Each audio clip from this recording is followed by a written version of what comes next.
नमस्कार। 5 बजे के प्रणाम इंडिया के एपिसोड में आपका स्वागत है। आज हम चर्चा करेंगे कांग्रेस पार्टी का हरियाणा में रोड शो प्लान हो गया है।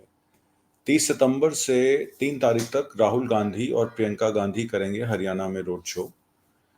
इस हरियाणा विधानसभा चुनाव के बीच में ये सूत्रों के अनुसार यात्रा करीब 11 बजे नारायणगढ़ विधानसभा क्षेत्र से शुरू होगी और शाम 5 बजे कुरुक्षेत्र में समाप्त होगी। ये पहले दिन का इनका रोड शो का जो मैप है। नारायणगढ़ विधानसभा से शुरू होकर मुलाना, लाडवा, थानेसर समेत कुल 6 विधानसभा क्षेत्रों से होकर ये यात्रा गुजरेगी। राहुल गांधी की ये यात्रा उत्तरी हरियाणा से में शुरू होगी और सबसे पहले जीटी रोड बेल्ट को कवर करेगी। एक दिन में 6 विधानसभा क्षेत्र में जाएंगे और इस यात्रा में कांग्रेस पार्टी के महासचिव प्रियंका गांधी भी शामिल होंगी। राहुल गांधी ने अपनी पहली रैली करनाल के असंध विधानसभा क्षेत्र में और दूसरी रैली हिसार के बरवाला सीट पर की थी। असंध रैली में पूर्व मुख्यमंत्री भूपेंद्र हुड्डा, कुमारी शैलजा और प्रदेश इकाई प्रमुख उदय भान समेत सभी वरिष्ठ नेता राहुल गांधी के साथ खड़े मिले थे। तो जो बातें चल रही थी कि राहुल गांधी जो हैं वो कुमारी शैलजा और भूपेंद्र हुड्डा की आपस की जो खींचातान है उसमें कुछ कारगर साबित नहीं हो रहे हैं, तो उन्होंने उस पर करारा जवाब दिया कि सभी लोग एक ही पार्टी में, चाहे वो सुरजेवाला हों, कुमारी शैलजा हों या भूपेंद्र हुड्डा हों, सभी एक मंच पर हैं और सब कांग्रेस की विचारधारा के साथ जुड़े हुए हैं, कांग्रेस की लड़ाई लड़ रहे हैं, ये उन्होंने कहा। दूसरी तरफ मायावती भी अब चुनावी मैदान में हरियाणा में उतर गई हैं। इनेलो के साथ बीएसपी के टाई अप है और उन्होंने ये ऐलान किया कि इनेलो के जो अभय चौटाला हैं वो मुख्यमंत्री बनेंगे और मायावती एक दलित चेहरे को डिप्टी सीएम बनाएंगी, ऐसा उन्होंने कहा है। कुछ उन्होंने अपनी उपलब्धियां भी गिनाई उत्तर प्रदेश की। मैं चाहता हूं कि आप उनका ये स्टेटमेंट देखें और फिर हम मायावती पर भी चर्चा करेंगे। जी। इसमें तो कांग्रेस केवल थोड़ी सी जगह देने की बात करती है। जो आवासहीन लोग हैं, जिनके पास अपने जमीन नहीं है घर बनाने के लिए, वो थोड़ी सी कुछ गज देने की बात करती है कि ये ज़मीन हम यहाँ के गरीब लोगों को देंगे। लेकिन आपको जानकर खुशी होगी कि जब उत्तर प्रदेश में बीएसपी की सरकार थी तो हमारी पार्टी की सरकार ने केवल उनको खाली ज़मीन नहीं दी, बल्कि ज़मीन पर उनके 2-2 कमरों के पक्के मकान भी सरकार की ओर से फ्री बना कर दिए थे। और जहाँ पर इनको ये पक्के मकान बना कर दिए, उनकी बस्ती डेवलप की, शिक्षा, चिकित्सालय, अन्य और सभी सुविधाएं हमने वहाँ इन लोगों को उपलब्ध कराई थी। केवल खाली प्लॉट नहीं दिया था, हमने पक्के मकान बना कर दिए और जो रोज़मर्रा की ज़रूरतें हैं उनको भी हमने उनकी बस्तियों में पूरा किया। तो आपने देखा, मायावती जी ने कहा कि हमने सिर्फ प्लॉट नहीं दिए, हमने पक्के मकान के साथ साथ शिक्षा और स्वास्थ्य की सुविधाएं भी दी। उन्होंने कहा कि गांव की सड़क, गलियों में खड़ंजा, पक्की नालियां, गरीबों का आवास, मुफ्त बोरिंग, पंप सेट, हर 40 परिवारों को एक India mark handpump, primary school भवन, विद्युतीकरण, चिकित्सा सुविधाएं, पशुओं की चिकित्सा की सुविधा, शौचालय का निर्माण, ये सब हमने दलित समाज के भाइयों और बहनों के लिए किया। उनका दूसरा स्टेटमेंट देखिए वो क्या कहती हैं। श्री राहुल गांधी ने तो विदेश में जाकर इनके सभी आरक्षण को ही आगे वक्त आने पर खत्म करने का ही ऐलान कर दिया है। लेकिन जब वो भारत में रहते हैं और ख़ास तौर से और भारत में रहते हैं और उनको लगता है कि किसी राज्य में चुनाव हो रहा है, तो फिर इधर आकर वो गिरगिट की तरह रंग बदल लेते हैं और क्या बोलते हैं इधर आकर कि हम आरक्षण के पक्ष में हैं। बाहर जाकर वो बोलते हैं हम आरक्षण को ख़त्म करना चाहते हैं इंडिया में SC ST के, और इधर आकर बोलते हैं कि हम आरक्षण के पक्ष में हैं। आप इसको कांग्रेस की क्या नीति समझेंगे? ये कांग्रेस की दोहरी नीति है, ये स्पष्ट नीति नहीं है। ये भी आप लोगों को समझना चाहिए।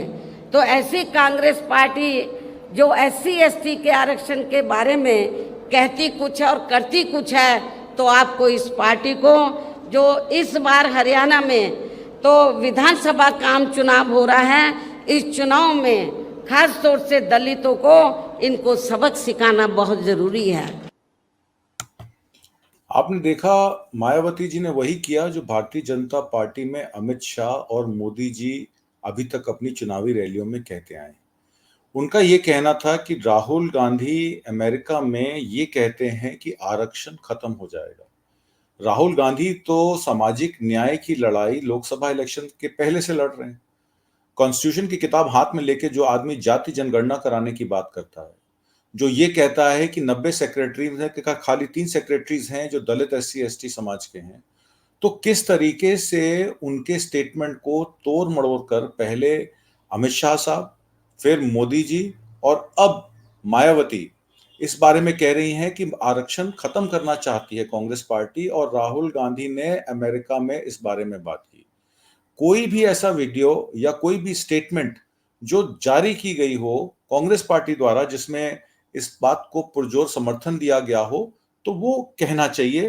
पर मुझे ऐसा लगता है कि भारतीय जनता पार्टी की टीम बी के रूप में इनेलो और बीएसपी एक तरफ खड़े हैं, और दूसरी तरफ चंद्रशेखर आजाद ने जेजेपी दुष्यंत चौटाला के साथ टाई अप करके दलित वोट को बांटने का काम करने की कोशिश कर रहे हैं, क्योंकि एंटी इनकम्बेंसी बहुत है।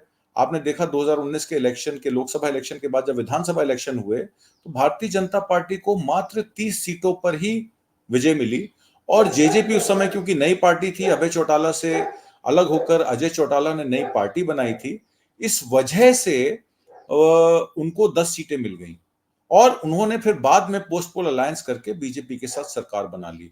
पर अब ऐसा मानना है कि जेजेपी में दुष्यंत चौटाला उचाना में अपनी सीट भी नहीं बचा पाएंगे, क्योंकि लोग उनसे सवाल कर रहे हैं, हमने वोट आपको दिया था, किसानों की समस्या, कामगारों की समस्या, मनरेगा मजदूरों की समस्या, आपने किस बिना पर भारतीय जनता पार्टी के साथ गठबंधन करके सरकार बनाई। इसलिए जेजेपी के पास इस बार वोट नहीं है। बीएसपी पे प्रभाव भारतीय जनता पार्टी का इसलिए है क्योंकि मायावती डरती हैं कि कोई उनपे कार्रवाई होगी ईडी द्वारा या सरकार की सीबीआई द्वारा, तो उनको जेल जाना पड़ेगा। ऐसा लगता है मायावती जी जेल जाने से डर रही हैं, इसीलिए जो उनको स्क्रिप्ट दी जाती है, एक स्क्रिप्ट दी जाती है, उसी स्क्रिप्ट के तहत वो ये बात करती हैं। इसका मतलब है वो स्क्रिप्ट भारतीय जनता पार्टी और आरएसएस द्वारा लिखी जा रही है, और वही स्क्रिप्ट वो वहां पढ़ रही हैं। दूसरी तरफ आप प्रधानमंत्री मोदी कहते हैं कि 4 ही जातियां हैं। उन्होंने गिनवाया था कि महिला है एक जाति, एक किसान है, एक युवा है और एक गरीब है। किसानों की समस्या पे राहुल गांधी का क्या पक्ष है, मैं आप लोगों को सुनवाना चाहता हूं। आप देखिए राहुल गांधी किसानों पर क्या बोलते हैं। ये किसी से कहते हैं कि आप ये, नमस्कार, ये बीजेपी के जो लोग होते हैं ये आइडियाज को टेस्ट करते रहते हैं। ये किसी से कहते हैं कि आप ये आइडिया पब्लिक में रखिए और फिर रिएक्शन देखते हैं। यही हुआ है। उनके एक सांसद ने किसान कानून, जो काले कानून थे, उनको रिवाइव करने की बात की है। मोदी जी, आप क्लैरिफाई कीजिए, आप इसके खिलाफ हैं या आप फिर से बदमाशी कर रहे हैं? क्या वो किसान के कानून रिवाइव करेंगे या नहीं? और अगर करेंगे तो फिर मैं आपको गारंटी दे रहा हूं कि इंडिया गठबंधन पूरा इनके खिलाफ खड़ा हो जाएगा। 700 लोग शहीद हुए हैं, उनकी याद करनी है, उनकी रिस्पेक्ट करनी है। मोदी जी ने 2 मिनट मौन नहीं रखने दिया था, हम ये कभी नहीं भूलेंगे। धन्यवाद। आपने देखा कि राहुल गांधी ने कहा कि किसान जब शहीद हुए तो 2 मिनट का मौन भी पार्लियामेंट में मोदी जी ने रखने नहीं दिया। किसानों के बारे में मोदी जी ये सोचते हैं। और जब मोदी जी चीफ मिनिस्टर थे तो उसी एमएसपी कमेटी में 2013 में उन्होंने पारित किया था कि MSP Swaminathan commission report C2+50 formula पे होनी चाहिए, नहीं तो किसानों को आर्थिक संकट के चलते, नुकसान के चलते किसान आत्महत्या करने पर मजबूर हो जाएंगे, कभी भी कर्जा मुक्त नहीं होंगे। हालांकि कांग्रेस ने अपने समय में 76,000 करोड़ के कर्जे माफ किए थे, और उसके बारे में अमित शाह साहब कहते हैं कि 2-2 रुपए के चेक देने वाली कांग्रेस कैसे किसानों की हिमायती हो सकती है। मैं आपको आज ही का एक वीडियो दिखाता हूं। अभी धान पक के खड़ा है और सरकारी खरीद हरियाणा में शुरू नहीं हुई है। क्या हालत है धान के किसानों की, जरा इनसे सुनिए। अमृतसर में खड़े हैं। ये आप देख सकते हैं अमृतसर डीसी कॉम्प्लेक्स है। यहाँ पर हम लोगों ने बासमती फेंकी है, क्योंकि बासमती के रेट जो है वो 50% नीचे गिर गए हैं। पिछली बार बासमती के रेट 3500 से 4000 तक प्रति क्विंटल थे। आज 1700 रुपया भी किसान की बासमती का रेट लगा है। 2000 एवरेज निकल रही है, तो प्रति एकड़ हमारा घाटा लगभग 20 से 25 हजार रुपए का है। ये बड़ा घाटा है। पंजाब सरकार बोल रही थी कि हम लोग जो 3200 से रेट नीचे गिरेंगे तो इंटर करेंगे, वो कोई नजर नहीं आता। विपक्ष बोल नहीं रहा, मीडिया की हेडलाइन नहीं बन रही है। दूसरी बात, केंद्र हम आंदोलन कर रहे हैं। हमारी आंदोलन के आड़े में हमारी बासमती को खरीदना नहीं चाहता। इन्होंने पहले एक्सपोर्ट ड्यूटी हमारे ऊपर लगाई और व्यापारी बोल रहे थे सारे ऑर्डर पाकिस्तान को मिलेंगे, यही हुआ। उसके बाद अब जीरो कर दी। अब हमें कोई फायदा नहीं हो रहा, तो इसलिए हम इसके बाद रोडों के ऊपर भी हम लोग यहाँ फेंकेंगे धान। और 30 को डीसी कॉम्प्लेक्स गुरदासपुर में भी इस तरह का प्रदर्शन करेंगे। आशा करेंगे कि केंद्र अथवा पंजाब सरकार हमारी बासमती का।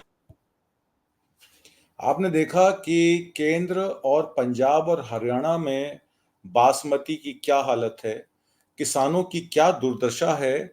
इस पर कोई भी सुध अमित शाह साहब हों, एमएल खट्टर साहब हों या इनके कृषि मंत्री हों, इसके बारे में कोई बात ही नहीं करना चाहता।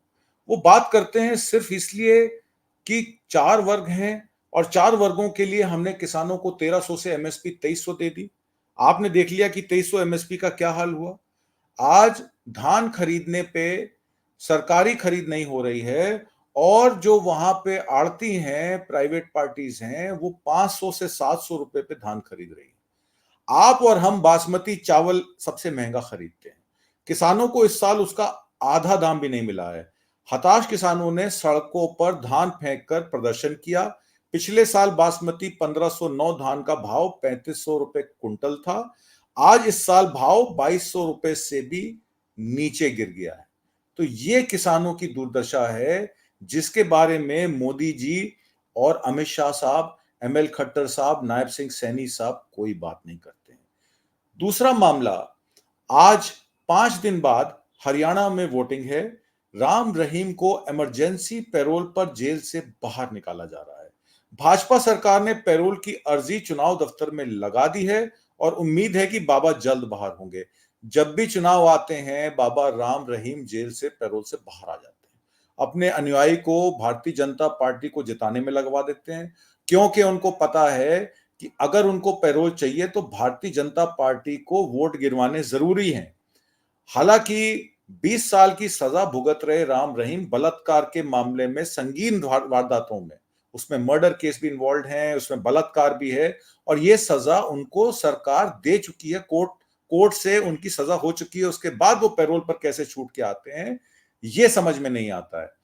दूसरी तरफ सिरसा में गोपाल कांडा अपना इंडिपेंडेंट इलेक्शन लड़ रहे हैं। पहले वो भारतीय जनता पार्टी के साथ अलायंस में थी, पर जब उनकी पार्टी को और कहीं से विधानसभा टिकट नहीं मिली तो उन्होंने इनेलो के समर्थन से अपना कैंडिडेट, अपना खुद इलेक्शन में खड़े हो गए। और एक वक्तव्य में वो कहते हैं कि अभय चौटाला, इनेलो मिलकर और गोपाल कांडा मिलकर भारतीय जनता पार्टी की पोस्ट पोल अलायंस में पार्टी बनाएंगे पोस्ट इलेक्शन। जो काम जेजेपी ने 2019 में किया, वही काम अजय चौटाला और गोपाल कांडा करना चाहते हैं। हालांकि गोकुल सेतिया जो कांग्रेस के उम्मीदवार हैं, उन्होंने दिखा दिया कि किस तरीके से ये गोपाल कांडा के किले के ऊपर, मैं आपको एक वीडियो दिखाऊंगा, गोपाल कांडा के किले के ऊपर भारतीय जनता पार्टी का झंडा लगा हुआ है और उस झंडे के बेसिस, और वो ये कह रहे हैं कि ये इंडिपेंडेंट नहीं लड़ रहे हैं, भारतीय जनता पार्टी के समर्थन से इलेक्शन लड़ रहे हैं। कितनी बड़ी साजिश है ये कि इंडिपेंडेंट कैंडिडेट्स, उधर आपने देखा किस तरीके से सावित्री जिंदल, जो देश की चौथी सबसे अमीर महिला हैं, वो इंडिपेंडेंट इलेक्शन लड़ रही हैं, जबकि नवीन जिंदल, उनके बेटे, अभी हाल ही में कुरुक्षेत्र से ही लोकसभा के मेंबर पार्लियामेंट बने हैं। मैं ये जानना चाहता हूं कि इनको इंडिपेंडेंट कैंडिडेट बनने का आशीर्वाद भारतीय जनता पार्टी ने किसके कहने पे दिया? क्योंकि भारतीय जनता पार्टी जानती है कि अगर इंडिपेंडेंट कैंडिडेट खड़े होंगे तो जो वोट भारतीय जनता पार्टी को नहीं मिलेगा वही वोट कहीं ना कहीं independent candidate anti incumbency vote जो है वो काट लेंगे, और क्योंकि समीकरण बदल जाएंगे, कुछ वोट इनेलो ले जाएगा बीएसपी के साथ टाइप में, कुछ जेजेपी ले जाएगा आजाद समाज पार्टी चंद्रशेखर आजाद के नाम पर, कुछ इंडिपेंडेंट कैंडिडेट ले जाएंगे, तो मार्जिन ऑफ विक्ट्री या मार्जिन ऑफ डिफीट में कुछ का अंतर रह जाएगा और ईवीएम का खेला कर कर भारतीय जनता पार्टी का कैंडिडेट कांग्रेस से आगे निकल जाएगा। इसमें वो कार्यपालिका का भी इस्तेमाल करेंगे, वहां के जो लोकल एडमिनिस्ट्रेटर्स हैं उनका भी इस्तेमाल किया जाएगा। इस तरीके के षड्यंत्र रच के अगर वो इलेक्शन लड़के जीतेंगे तो आप बताइए कि कौन से लोकतंत्र की मर्यादा का वो पालन कर रहे हैं? क्या वो किसानों के बारे में सोच रहे हैं? क्या वो अग्निवीरों के बारे में नहीं सोच रहे हैं? आपने देखा इस देश में युवाओं को डबल मार पड़ी। 2 करोड़ नौकरियां देने वाली सरकार पहले तो हरियाणा में 30 पेपर लीक करवाती है, उसके बाद 24,000 नौकरियों का वादा करके इलेक्शन अनाउंस कर देती है। 2 लाख पोजीशन, सरकारी पोजीशंस इस समय वेकेंट हैं। कांग्रेस पार्टी ने कहा है कि जैसे ही वो सत्ता में आएगी 2 लाख नौकरियां तुरंत प्रभाव से दे देगी। क्या भारतीय जनता पार्टी को ये रिक्त पोजीशंस दिखाई नहीं देती हैं? अग्निवीर में अमित शाह जी ने एक झूठा जुमला पेश किया, कहते हैं सारे अग्निवीरों को सरकारी नौकरी पेंशन वाली दिलाने का वादा मेरा है। 10% लोगों को सिर्फ सरकारी नौकरी पेंशन वाली मिलती है, वो भी एक्स सर्विसमैन को। और अग्निवीर जो है वो एक्स सर्विसमैन नहीं है। अग्निवीरों को 4 साल बाद वॉलंटरी रिटायर किया जा रहा है क्योंकि वो एक्स सर्विसमैन नहीं है और उसकी कोई आपने नोटिफिकेशन गजेट नहीं की। आप किस बिना पर कह रहे हैं कि उनको सरकारी नौकरी पेंशन वाली मिलेगी? पहली बात। दूसरी बात, अगर आपको सरकारी नौकरी पेंशन वाली देनी है तो फिर आपने अग्निवीर बनाया क्यों? आप इजराइल से डिफेंस इक्विपमेंट्स खरीदते हैं, अदानी उस पर अपना ठप्पा लगाता है, उसमें अपना मार्जिन कमाता है, सारे का सारा डिफेंस एक्सपेंडिचर आप अदानी के हाथों देना चाहते हैं, इसलिए आप पेंशन ना देनी पड़े, आर्मी पर्सनल को तनख्वाहें ना देनी पड़े, उनको मुआवजा ना देना पड़े, इसलिए आप अग्निवीर स्कीम लेकर आए हैं। ये बात तो तय हो गई। अभी इस मैदान में एक और टीम भी है भारतीय जनता पार्टी की, वो है अरविंद केजरीवाल की आम आदमी पार्टी। वो क्या कहती है मैं आपको वो भी सुनाना चाहता हूं, जरा गौर से सुनिए अरविंद केजरीवाल क्या कहते हैं। और ये केजरीवाल की गारंटी है, पक्की वाली गारंटी। जो काम दिल्ली और पंजाब में करके आया हूं वही गारंटी दे रहा हूं, झूठी बात नहीं कर रहा। पहली गारंटी, आम आदमी पार्टी को वोट दोगे, सबसे पहले आपकी 24 घंटे बिजली कर दूंगा, बिजली फ्री कर दूंगा। आपके जितने बकाया बिल पड़े हैं अभी तक, बकाया बिल हो जाते हैं ना, कई बार गलत बिल आते हैं, आदमी भरता नहीं है, किसी का 50,000, 70,000, 1 लाख, सारे बकाया बिल जीरो कर दिए जाएंगे, आपको भरने की जरूरत नहीं है। दूसरी गारंटी, जैसे दिल्ली के सरकारी स्कूल शानदार बनाए, आपके बच्चों के भी सरकारी स्कूल शानदार बनाएंगे, आपके बच्चों को अच्छी शिक्षा देंगे, मुफ्त शिक्षा देंगे। तीसरी गारंटी, शानदार सरकारी अस्पताल बनाएंगे। जो अभी बीरू सरपंच जी कह रहे थे यहां पे केवल एक ही अस्पताल है, शानदार सरकारी अस्पताल बनाएंगे, सारा इलाज मुफ्त करेंगे, जैसे दिल्ली में किया आपके लिए सारा इलाज मुफ्त करेंगे। चौथी गारंटी, आपके बच्चों के लिए रोजगार का इंतजाम करूंगा, जैसे दिल्ली और पंजाब में किया है। पंजाब में 46,000 नौकरियां अभी दे दी है हमने, सरकारी नौकरियां, कोई रिश्वत नहीं, कोई सिफारिश नहीं, और 3 लाख के करीब प्राइवेट के अंदर नौकरियों का इंतजाम किया है। और पांचवी गारंटी, इतनी सारी मां बहनें मेरी बैठी हैं, हर एक 18 साल से ऊपर की हर एक महिला के अकाउंट में हर महीने 1,000 रुपए डलवाया करेंगे। आपने देखा अरविंद केजरीवाल साहब ने कहा हर महिला के अकाउंट में 1,000 रुपए, 24 घंटे बिजली मुहैया कराऊंगा। अस्पताल बनवाऊंगा, मुफ्त स्वास्थ्य सेवाएं दूंगा, बच्चों के लिए नौकरी दूंगा, जैसे हमने दिल्ली में किया। 18 साल से ज्यादा उम्र की हर महिला के अकाउंट में 1,000 रुपए, और 2100 रुपए का वादा भारतीय जनता पार्टी ने किया। पर इसका ओरिजिनल जो मैनिफेस्टो आया था वो कांग्रेस पार्टी का आया था, 2,000 रुपए हर महिला के खाते में डालने का। फिर भारतीय जनता पार्टी के अमित शाह साहब और मोदी साहब ये कहते हैं कि ये तेलंगाना और हिमाचल की सरकार नहीं चला सकते, तो हरियाणा की सरकार कैसे चलाएंगे? मतलब कि केंद्र जो है वो ऑपोजिशन रूल्ड स्टेट्स को धमकी दे रहा है कि अगर आप फ्रीबीज देंगे तो हम आपके फंड्स को रोक लेंगे और आपको काम नहीं करने देंगे। और यही काम अगर उनके हाथ में होगा तो हम 3100 रुपए छत्तीसगढ़ में, जैसे हमने इलेक्शन जीत के धान के रेट का अनाउंसमेंट किया था, हम 3100 रुपए धान का देंगे। हरियाणा और पंजाब का किसान 2000 रुपए क्विंटल में धान डीसी दफ्तर के बाहर फेंकेगा, पर छत्तीसगढ़ में क्योंकि डबल इंजन की सरकार है, वहां 3100 रुपए धान क्विंटल बिकेगा। ये कहां का इंसाफ है? इसका मतलब यह है भारतीय जनता पार्टी देश को तोड़ने का काम कर रही है, देश को जोड़ने का काम नहीं कर रही है। और राहुल गांधी ये कहते हैं कि देश को जोड़ने का काम करना चाहिए, ना कि देश को तोड़ने का। हमारी विविधताओं में ही एकता है। हमारे देश में इतनी विविधताएं हैं, इतने स्टेट्स हैं, और सब एक दूसरे को सपोर्ट करते हैं। कोऑपरेटिव फेडरलिज्म से इस देश को चलना चाहिए, ना कि इस देश को बांटो और राज करो, धर्म के नाम पे, जाति के नाम पे, स्टेट के नाम पे। मैं आपको एक वीडियो और दिखाना चाहता हूं जिसमें आज मल्लिकार्जुन खड़गे जब अपनी स्पीच दे रहे थे तो उनकी तबीयत खराब होगी, और उसके बाद उन्होंने अपने आप को संभाल कर, एक 83 साल के आदमी ने कैसे अपना मंच संभाला, देखिए जरा ध्यान से। स्टेटहुड जरूर देंगे और उसके लिए हम जरूर लड़ेंगे, चाहे कुछ भी हो। मैं ऐसा ही छोड़ने वाला नहीं। अब मेरे को तो 83 इयर्स चल रहे, इतना जल्दी मरने वाला नहीं हूं। जब तक मोदी को नहीं हटाएंगे तब तक मैं जिंदा ही रहूंगा, आपकी बात सुनूंगा, आपके लिए लड़ूंगा। उन्होंने ये कहा कि मैं जब तक जिंदा हूं, जब तक आखिरी सांस है, मैं लड़ूंगा और मैं मैदान छोड़ने वाला नहीं। खड़गे साहब के जज्बे को देखकर लगता है कि यही भारत है।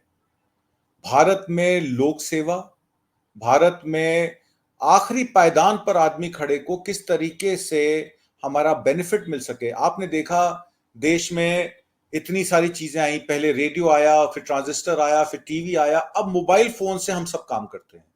तो ये जो विकास की धारा है, ये विकास की धारा चलती रहेगी। प्रियंका गांधी ने कहा कि ये विकास की धारा में कोई मोदी जी का इसमें योगदान नहीं है। हमारी पॉलिटिकल पार्टीज या हमारी सरकारों का दायित्व ये होता है कि उसका बेनिफिट, उस विकास का बेनिफिट आखिरी पायदान पर खड़े व्यक्ति को कैसे मिले, इस पर जोर देना जरूरी होता है। मैं आपको प्रियंका गांधी का वो वक्तव्य दिखाना चाहता हूं, उसमें आप देखिए प्रियंका गांधी ने क्या कहा।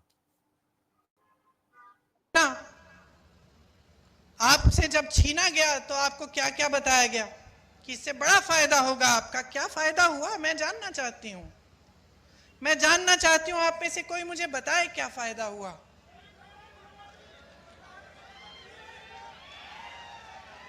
आपसे जो संविधान ने आपको जो सबसे बड़ा अधिकार दिया था, वोट का अधिकार, समानता का अधिकार, जो कबीर जी जैसे संतों ने, रविदास जी जैसे संतों ने जिसकी बात की थी, वो अधिकार, समानता का अधिकार कि भाई तुम में और तुम में कोई फर्क नहीं है, सब समान हो, ये अधिकार हमारे संविधान में गड़ा हुआ है। ये अधिकार छीना आपसे कि इतने सालों के लिए आप वोट तक नहीं दे पाए। तो क्या उम्मीद रख सकते हैं आप इन लोगों से? सब छीना है, सब लूटा है। जी, आपने देखा कैसे प्रियंका गांधी ने कहा कि हमसे सब कुछ छीन लिया गया है, हमारे अधिकार ये जम्मू कश्मीर में, जम्मू में रैली में कल बोल रही थी कि जम्मू कश्मीर का स्टेटहुड छीनकर उनको यूटी बना देना, ये कहां का इंसाफ है। और उन्होंने उसके बाद ये भी कहा कि वहां पर भारतीय जनता पार्टी के लीडर आकर अमित शाह साहब कहते हैं कि देखो हमें जिताओगे तो हम स्टेटहुड देंगे। तो वो सवाल पूछती हैं अमित शाह साहब से कि स्टेटहुड लिया किसने? आप पहले स्टेटहुड ले लेते हैं और उसके बाद आप कहते हैं कि हम आपका स्टेटहुड वापस कर देंगे। ये तो ऐसा ही होगा कि चोर आपके घर में घुसे और आपका टेलीविजन उठाकर ले जाए और बाद में कहे कि देखिए मैं आपका टेलीविजन वापस कर दूंगा अगर आप मेरे लिए ये कर देंगे। तो इसका मतलब है कि जो चोर चोरी कर रहा है वो सीना चोरी भी कर रहा है। ये बात जो है ये भारतीय जनता पार्टी पर खड़ी उतरती है कि किस तरीके से लोगों का उत्पीड़न करके, उनको जेल में डाल के, और उसके बाद में वो इलेक्शन जब आया तो जमात इस्लामी के लोगों को इंडिपेंडेंट चुनाव लड़वा रहे हैं। आपको याद होगा पुलवामा की घटना हुई थी, जमात इस्लामी पर बैन लगा दिया गया था और उसके बाद इंजीनियर राशिद को एआईपी से छोड़ दिया जाता है और उसके बाद वो 34 कैंडिडेट जम्मू और कश्मीर में खड़े कर देते हैं। उधर जमात इस्लामी के 10 कैंडिडेट, 11 कैंडिडेट कश्मीर में खड़े हो जाते हैं। तो जिस तरीके से इंडिपेंडेंट कैंडिडेट्स को खड़ा कर हरियाणा में वोट काटने का काम किया जा रहा है, वैसा ही कुछ काम जम्मू कश्मीर में भी किया जा रहा है।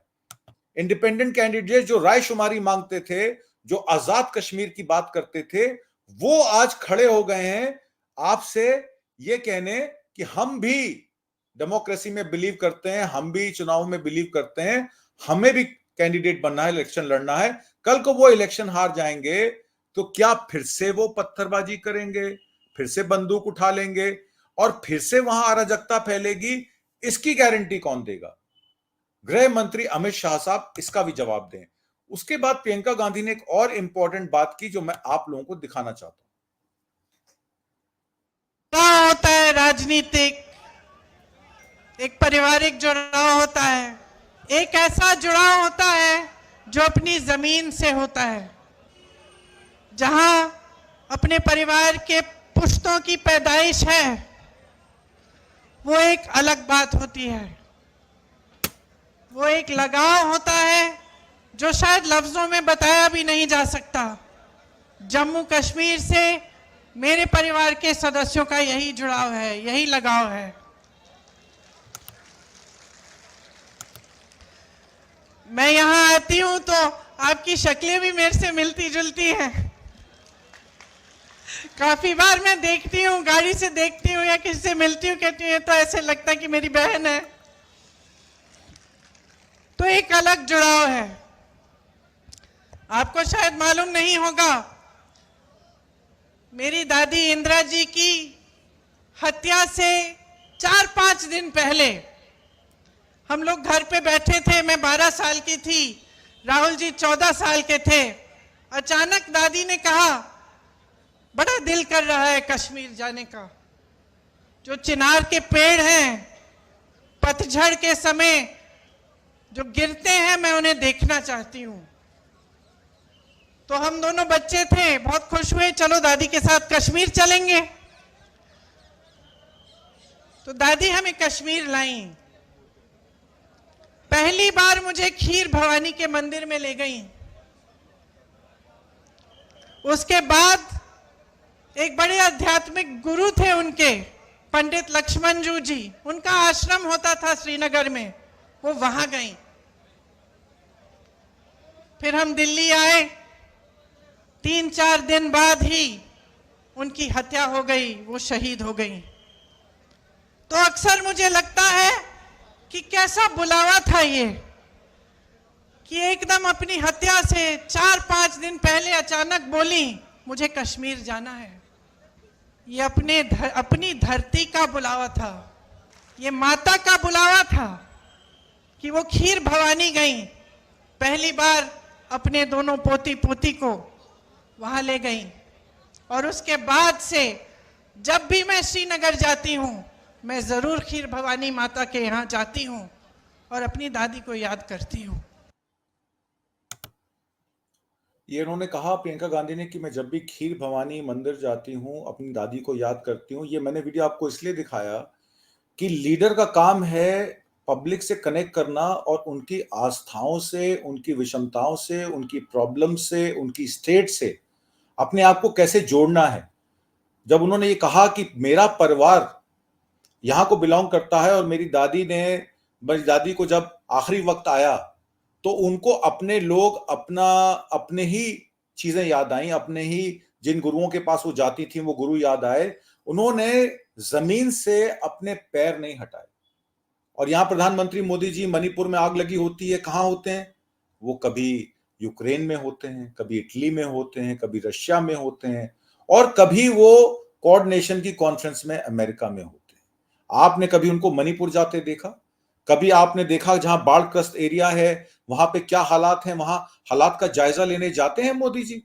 कहीं आपको अमित शाह साहब नजर आते हैं? 1 साल पहले वो गृह मंत्रालय से गए थे मणिपुर में और वहां पे यूनिफाइड फोर्सेस को छोड़कर आ गए, और वहां पे कैसे हथियार कुकी और मैती ट्राइब के हाथ में दे दिए गए और एक सिविल वॉर छिड़ी हुई है। देश का गृह मंत्री चुप बैठा है, देश का प्रधानमंत्री चुप बैठा है और कोई बोलने को तैयार नहीं। इन सब बातों का संज्ञान देश की पब्लिक देख रही है, देश की जनता देख रही है, और आने वाले समय में वोट की चोट से इनको बताएगी। आखिर में जो बसपा प्रमुख मायावती द्वारा कांग्रेस पर हरियाणा और जम्मू कश्मीर के दलितों की अनदेखी की प्रक्रिया पे कांग्रेस नेता राशिद अल्वी ने कहा था, कुमारी शैलजा का मुद्दा मायावती ने भी बनाया है। ये स्क्रिप्ट कांग्रेस द्वारा नहीं, भारतीय जनता पार्टी द्वारा लिखी गई है। संसद और विधानसभा में दलित विधायकों और सांसदों को आरक्षण कांग्रेस ने दिया, नौकरियों में आरक्षण भी कांग्रेस ने दिया।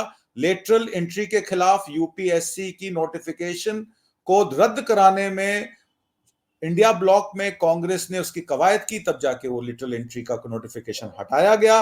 नौकरियों में आरक्षण भी कांग्रेस ने दिया। कांग्रेस पार्टी में कौन आगे बढ़ता है ये पार्टी का अपना मामला है, लेकिन भारत के दलितों के हित में आगे बढ़ने का काम सिर्फ कांग्रेस ने किया है। और उन्होंने ये कहा कि मायावती वही स्क्रिप्ट पढ़ रही हैं जो भारतीय जनता पार्टी उनको दे रही है। इन्हीं बातों के साथ आज की चर्चा में मैं ये आप पर डिसीजन छोड़ता हूं कि हरियाणा में किसकी सरकार आनी चाहिए। क्या बसपा इनेलो सीटें ला पाएंगी? क्या जेजेपी और चंद्रशेखर आजाद दलितों की समस्याओं का हल निकाल पाएंगे, या कांग्रेस ही एकमात्र विकल्प है जो भारतीय जनता पार्टी को हराकर किसानों को, दलितों को, महिलाओं को सुरक्षित कर सकती है? और नौजवानों की जो नौकरियों की दिक्कत है, सरकारी नौकरियां 2 लाख नौकरियां भरकर, और अग्निवीर स्कीम को कैसे खत्म करना है, उस पे देश में कंसेंसस बनाकर अग्निवीर स्कीम को खत्म करने की कवायद कांग्रेस कैसे करेगी। इन्हीं सब मुद्दों के साथ मैं आपसे विदा लेता हूं। इस चर्चा में मेरे साथ जुड़ने के लिए बहुत बहुत धन्यवाद। नमस्कार।